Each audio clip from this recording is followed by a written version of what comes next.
추모사 각하 동영부인 양희군 영전에 삼가 추모의 말씀을 올립니다.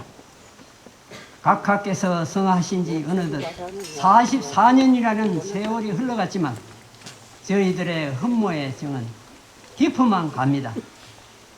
각하께서 나는 괜찮아 라는 말씀 한마디를 남기시고 호련히 떠나셨다는 비보를 접하고서 삼천리 강토가 비탄에 잠기고 7천만 결례가 오열하였습니다.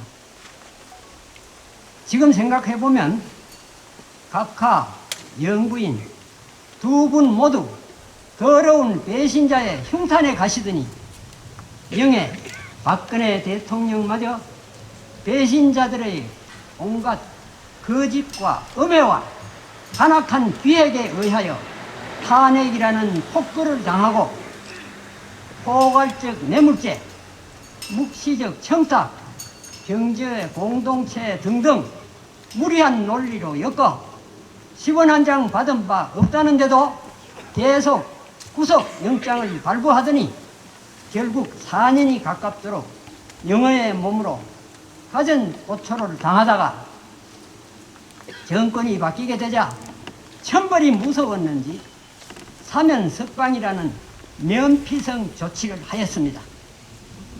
우리가 매년 더욱 통분했던 것은 그 탄핵 배신에 앞장섰던 60여 명이 박근혜 대통령이 온갖 고생으로 지켜온 바로 그 당의 국회의원이라는 사실입니다. 그 역겨운 인간들 중 상당수는 지금도 금배지를 버젓이 달고 다니면서 자신들의 악행을 반성은커녕 과거는 내버려 두고 현재를 살며 미래로 나가자는 망발을 하고 있습니다. 박근혜 대통령이 고초를 겪고 있는 동안에도 이곳 문경 각하의 제자들과 애국 시민들은 거의 매주 이른바 태극기 집회 참석을 위해 버스를 대절하여 상경하거나 또는 정운각에 집회를 열어 탄핵 무효 무죄 석방을 외쳤습니다.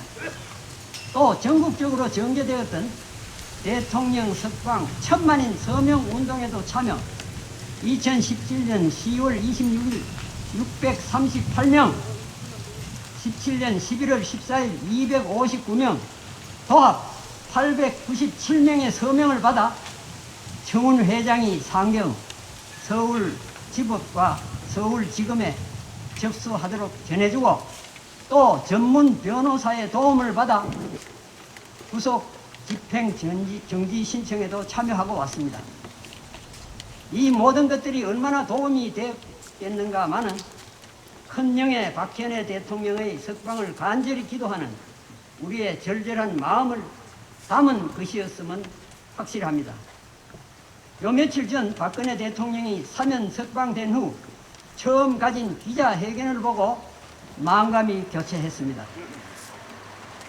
기자의 여러 가지 질문, 특히 구속, 탄핵 등등 껄끄러운 듯한 질문에도 거침없이 명쾌하게 대답을 하고 모든 질문 끝에 그의 총체적 결론적 답변은 전혀 예상하지 못한 실로 놀라운 것이었습니다. 그 답변을 듣고 저는 문득 김수환 추기경님의 내 탓이오 그것과 각하의 마지막 말씀 나는 괜찮아가 오버랩되어 떠올랐습니다. 또 회견 문답 중 자신이 탄핵당하고 구속되는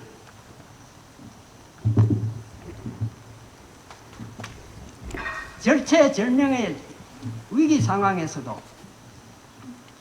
자신의 안위보다 국가의 안보를 생각하는 그 모습을 보고 각하의 위대하신 위민 애국 정신을 되새겨 보았습니다. 요즘 대한민국에서 벌어지고 있는 음해, 배신, 국가반란 등 그 모든 악행의 근본 원인은 국계 공산도당이라 생각합니다.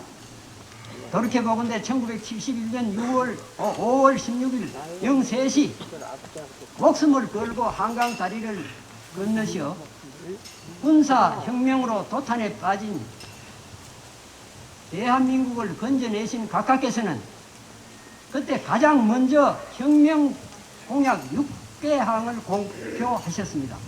그중 제1항이 방공을 국시의 제1위로 삼고 지금까지 형식적이고 구호에만 그친 방공태세를 재정비 강화한다라고 되어 있습니다.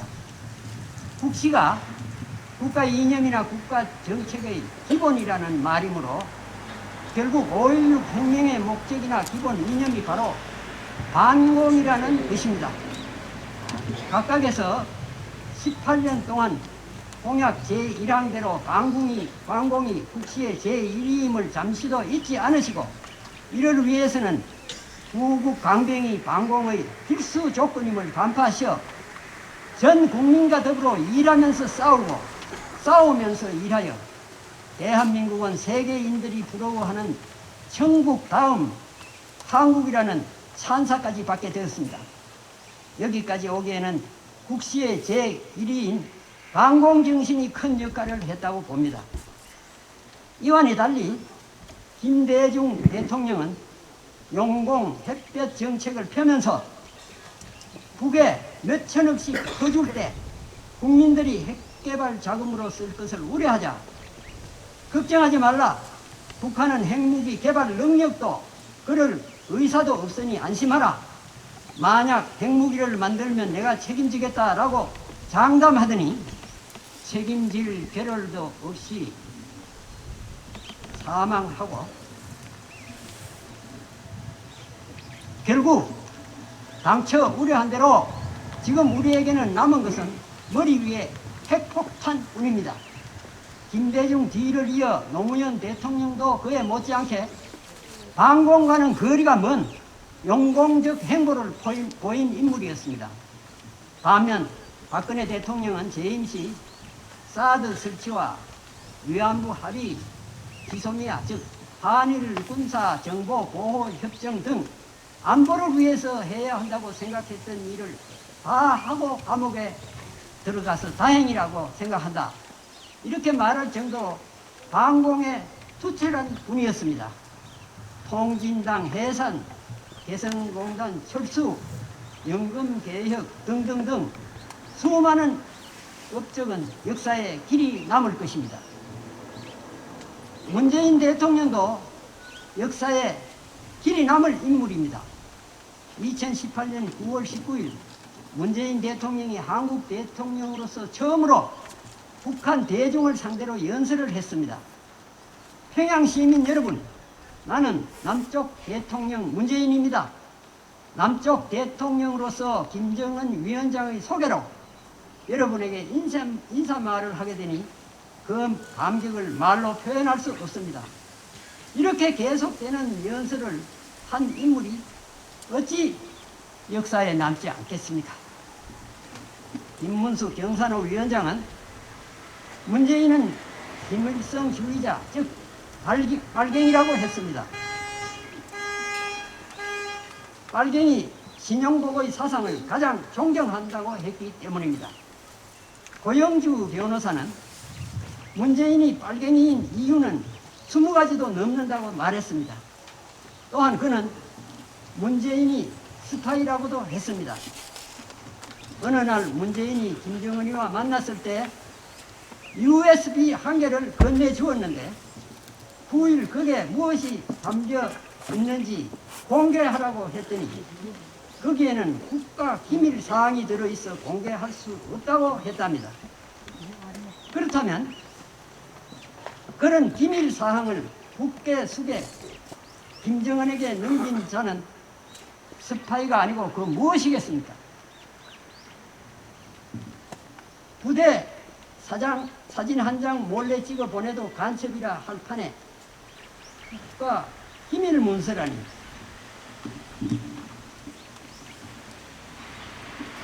그간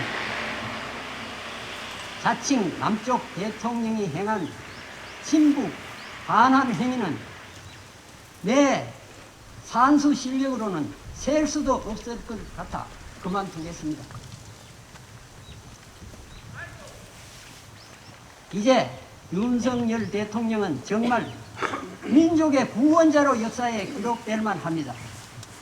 그분은 아직 집권한 지 일천하지만 그래도 몇 개 꼽아볼 것은 있습니다. 첫째, 대통령 선거에서 쌍욕하기 세계 올림픽이 있다면 금메달이 거의 확실한 인물을 0.7% 차로 누르고 대통령이 되셨다는 사실입니다. 둘째, 이른바 9.19 합의 선언을 손보게 되었다는 점입니다. 셋째, 소위 대북 전단 금지법을 무효화시킨 것입니다. 넷째, 빨갱이 감별법을 우리에게 알려주신 것입니다.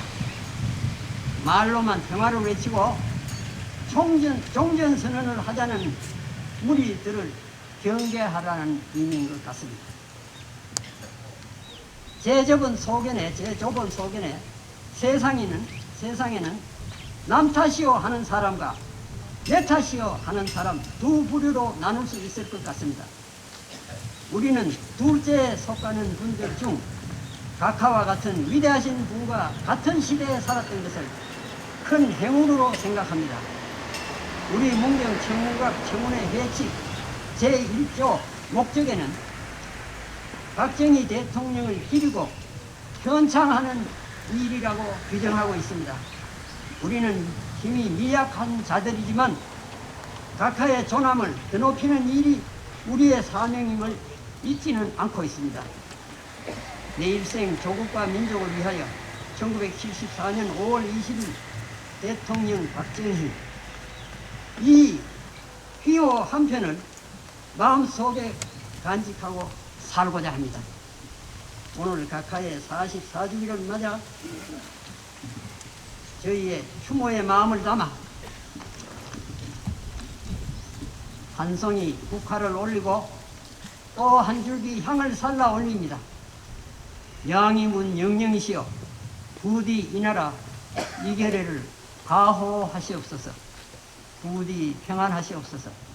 2023년 10월 26일 문경 청운각 청운회 박나무 삼가 올림.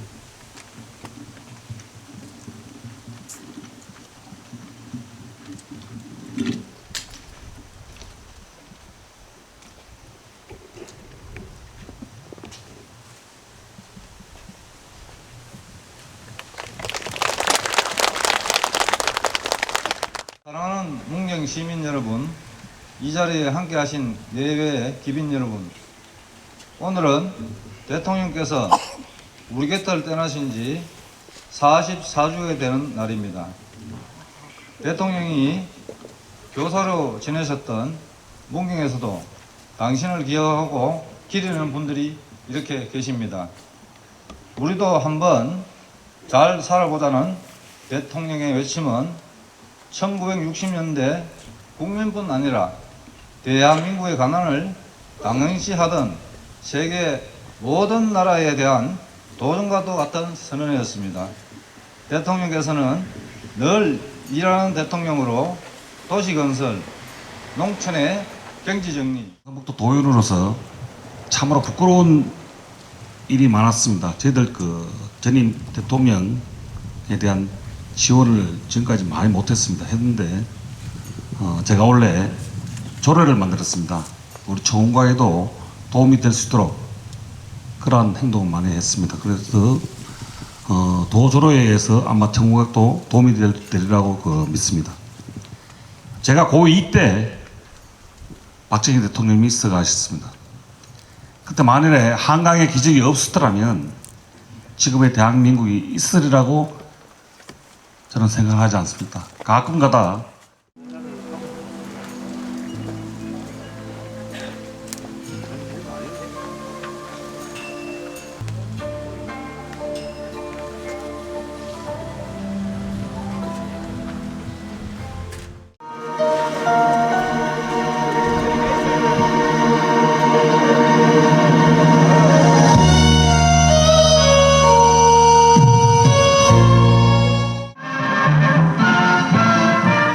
12일 문경지선 철도 기공식에 박정희 대통령을 비롯한 내외 귀빈이 참석한 가운데 문경면 마울리에서 있었습니다.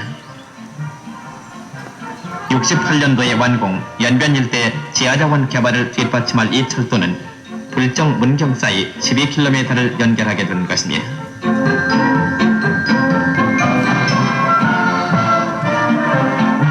한편 이날 오후 박정희 대통령은 25년 전 20대 젊은 교사로 교편을 잡았던 문경국민학교에 들려 자신이 가르친 제자들과 재학생들의 뜨거운 환영을 받았으며 특히 옛날 하숙집주인 김순아 할머니를 만나서는 예정을 되살려 감회해졌기도 했습니다.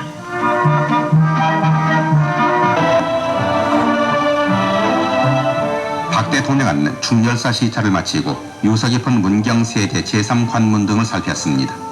옛날에 사람은 넘지 못하고 새만이 넘나들었다고 해서 세제라는 이름이 붙었다는 이곳에서 박 대통령은 세대 관문 안에 버스나 승용차를 출입시키면 보존 관리가 어려울 것이므로 관문 밖까지 포장해서 그 주변에 정류장을 만들어 주차시키도록 하라고 지시했습니다.